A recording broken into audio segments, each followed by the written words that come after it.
British प्रतिशोध कूका छापों के प्रति क्रूर था। लुधियाना जिले के डिप्टी कमिश्नर जॉन लैम्बर्ट कावेन ने 17 जनवरी को 49 कूकों और 18 जनवरी को 17 और कूकों की फांसी का आदेश दिया।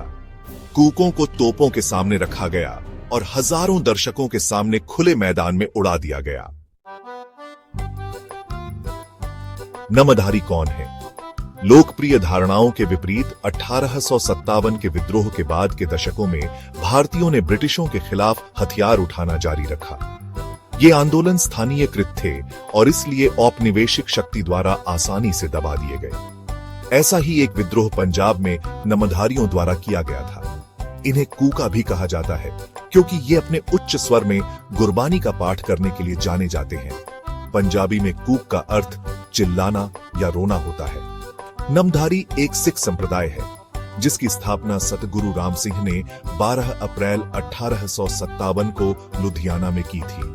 राम सिंह ने पंजाब में यथास्थिति को चुनौती दी और विभिन्न सामाजिक बुराइयों, विशेष रूप से शराब और मांस के सेवन के खिलाफ प्रचार किया। उन्होंने स्वदेशी और असहयोग आंदोलनों के पूर्ववर्ती के रूप में अपने समर्थकों से विदेशी वस्तुओं, ब्रिटिश सेवाओं और शैक्षणिक संस्थानों का बहिष्कार करने का आह्वान किया। यह आंदोलन 1870 के दशक तक ब्रिटिश अधिकारियों या ब्रिटिशों के लिए काम करने वाले स्थानीय लोगों के साथ नमधारियों के बीच छिटपुट हिंसा की घटनाओं में बदल गया। यह जनवरी 1872 की घटनाओं में परिणत हुआ। जनवरी 1872 में क्या हुआ? 13 जनवरी 1872 को कूका हीरा सिंह और लहना सिंह के नेतृत्व में लगभग 200 नमधारियों का एक समूह मालेर कोटला पहुंचा, जहां शहर में गाय की हत्या की घटना हुई थी।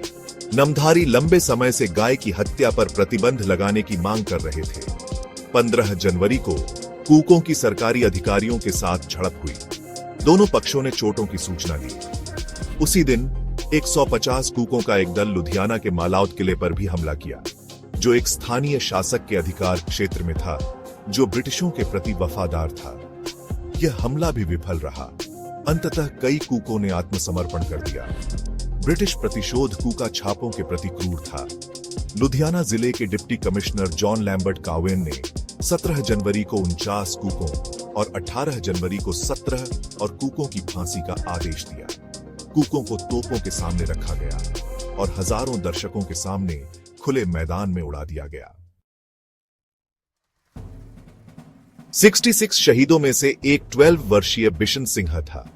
कावेन ने उसे अपने संप्रदाय को त्यागने की माफ करने की पेशकश की। न केवल उसने ऐसा करने से इनकार कर दिया, बल्कि उस छोटे लड़के ने कावेन की लंबी दाढ़ी खींच ली। परिणाम स्वरूप बिशन सिंह के हाथ पहले काटे गए, फिर उसे तलवारों से मार दिया गया। नमधारी नवतेज सिंह ने द इंडियन एक्सप्रेस को बताया। कूका बहादुरी की एक और कहानी पटियाला के एक छोटे लेकिन साहसी व्यक्ति वरयाम सिंह की है। अपने शारीरिक कद के कारण वरयाम तोप के मुंह तक नहीं पहुंच सका। वह खुद पास के खेत से कुछ पत्थर लाया ताकि तोप की आग उसके शरीर में जा सके। नवतेज सिंह ने कहा, नमधारियों की ऐसी समर्पण भावना थी। वे अपने जीवन का बलिदान देने के लिए तैयार थे, लेकिन ब्रिटिशों के सामने झुकने से इनकार कर दिया। उन्होंने कहा, कूका विद्रोह के बाद के नमधारी। घटना के बाद सतगुरु राम सिंह और अन्य प्रमुखों को रंगून, वर्तमान म्यांमार में निर्वासित कर दिया गया, जहां से वे कभी नहीं लौटे। नमधारियों का एक मुख्य विश्वास है कि राम सिंह अभी भी जीवित हैं और एक दिन लौटेंगे। तब तक वे उनके अभाव में सफेद कपड़े पहनकर शोक मनाते हैं। आज पंजाब में लगभग 2 लाख नमधारी हैं। हालांकि 2012 में सतगुरु जगजीत सिंह की मृत्यु के बाद से संप्रदाय में आंतरिक विभाजन देखा गया है।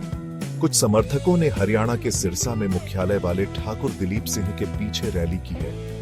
अन्य लोग लुधियाना के भैनी साहिब में मुख्यालय वाले संगरूर उदय सिंह का अनुसरण करते हैं, जो नमधारियों की मूल सीट है।